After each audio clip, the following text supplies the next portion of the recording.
What's going on YouTube, Ferocity? I hope you guys are doing well. We were all wrong about skill-based matchmaking. A white page document released by Activision completely ends the skill-based matchmaking debate, as it proved once and for all that skill-based matchmaking directly leads to player retention. Let's look at this tweet from Charlie Intel.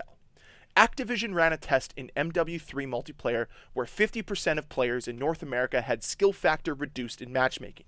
The test revealed that 80% of players were negatively affected, with player retention dropping off significantly in low and mid-skilled player groups. The marginal benefit for top skilled players was not enough to justify reducing skill factor. So this is pretty damning. Right from the get-go, you're seeing that 80% of players were negatively impacted, and there were significant drop-offs in player retention in those low to mid-skilled players. Oh no. That argument that we've had for years must be wrong, right? Well, let's dive into this white page document a little bit, and let's look at some of these graphs, because it's not telling the whole story here. And it's very clear that Charlie Intel is peddling some propaganda from Activision. Because when you look into the actual statistics, this is what they show. Players returning within 14 days. The lowest amount of player retention was negative 1.5%. And that was seen in the second lowest skill bracket. And then in the third lowest skill bracket, we saw a 1.25% decrease in player retention, for overall a 3% decrease in player retention. Okay, let's put this into perspective. Let's say there's 1 million players playing Call of Duty, and there's 20% of them in this skill bracket that we're talking about. That's 200,000 players.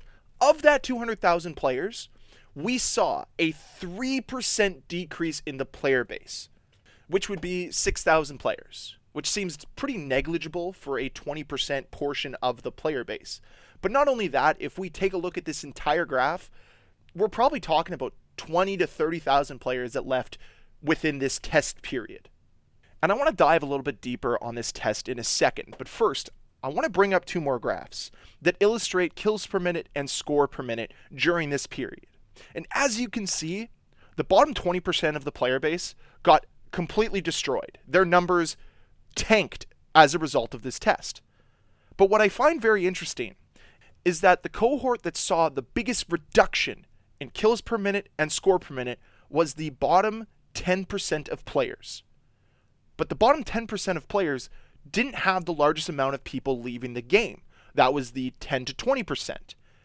And yes, their numbers are damning as well, but it's interesting to me that the worst of the worst, even though they were getting absolutely destroyed consistently, were quitting more games and having less fun, they still returned in greater numbers than the 10 to 20% of players and the 20 to 30% of players. I just found that extremely fascinating. Okay, now let's jump back to this test, because I find it to be extremely disingenuous on Activision's part, especially utilizing this test to justify and support the need for skill-based matchmaking. If anything, this test was extremely disrespectful to those low-skilled players. And here's why. Call of Duty has done a really good job of trying to curate and manipulate the experience of low-skilled players so that they can have more fun, so Activision can make more money. And that's fine. Okay, cool, I get it, you're a business. Utilize algorithms to your advantage. But then one day, these players log on, and all of a sudden, their experience is 10 times worse. They're playing against guys that they've never seen before, tactics they've never seen before, because these are really bad players. Of course their numbers are going to drop off. They're not prepared for it. They've never played in that environment, and of course they're going to get pissed off and not want to play anymore. This is not a hard thing to grasp. And yet I feel so many people are utilizing this white page document to support and advocate for skill-based matchmaking, even though the whole test in and of itself is a sham. It's curated and manipulated to support the results that Activision desires. Imagine being part of that low bottom 30% of players and all of a sudden having to go against Scump. Yeah, real fair, real cool, real awesome. Good job, Activision. You've protected these players for so long, and then all of a sudden one day you just decide, let's rip the band-aid off, and you expected those players to stick around?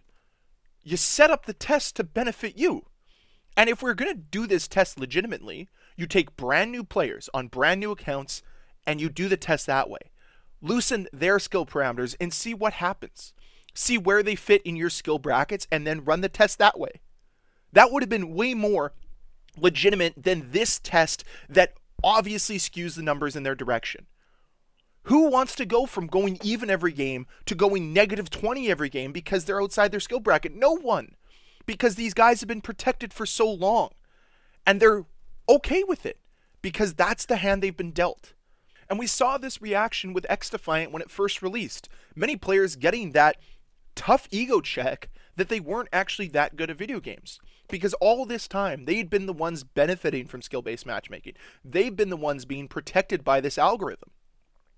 And honestly, I'm at the point now where we should just rip the Band-Aid off for every player and see what happens. If Call of Duty did it, I'd be fascinated to know the results.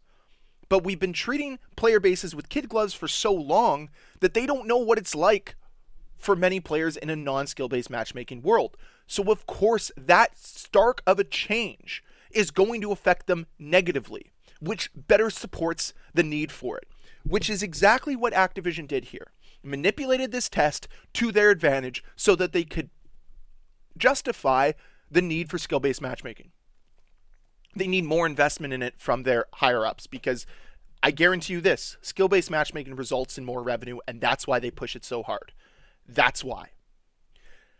So, to wrap this all up, and my beliefs here, is I think a lot of this is a sham. This test in and of itself is disingenuous. But the one thing it did prove is maybe we do need some protections for the bottom 20 to 30% of players. And I think we can get on board with that because when you look at key performance indicators like score per minute or kill per minute, the numbers are very negligible for the other 70% of players other than the top 10%. But that's fine. Curate the game for the majority, not for the bottom 30%. Because it's clear from these numbers, yes, there were slight drop-offs for almost every single skill bucket, but they're so small that it does not justify the need for skill-based matchmaking to be as strict as it currently is. So protect the bottom 25% of players and let everybody else exist in a non-skill-based matchmaking world and see what happens. That's the takeaway from this. That's what I learned. But don't go around peddling this propaganda, pretending that it somehow vindicates the argument around skill-based matchmaking being needed. If anything, it does the exact opposite. It supports that 60% of players were barely impacted. And if Activision cares so much about player retention, why don't they do something to fix the servers right now? Because if you've noticed, the servers are completely broken in Call of Duty, yet nothing's done there. I'm sure it's led to more players leaving than this ever did. But nope, they're not going to do that because they've got to push this Sbmm nonsense on everyone. Heaven forbid them fix the spawns that have been broken for 2 years in their games. Heaven forbid listen to the community on certain aspects of their game. Nope. They'd rather just put the blinders on and focus solely on this one problem that they created themselves. You manipulated a test in your favor. That's all you did. But that's it for the video. I can only talk so much about skill-based matchmaking and the nonsense that's being peddled here. But I'd love to hear your thoughts on it. Am I way off base? Do you think that this does prove a benefit for skill-based matchmaking? Or does it not? I'd love to hear your thoughts down below in the comment section. And as always, guys, thank you so much for watching. If you enjoyed this video, please hit that like button. If you want to see more videos from me, please hit that subscribe button. And I'll see you guys next time. Bye.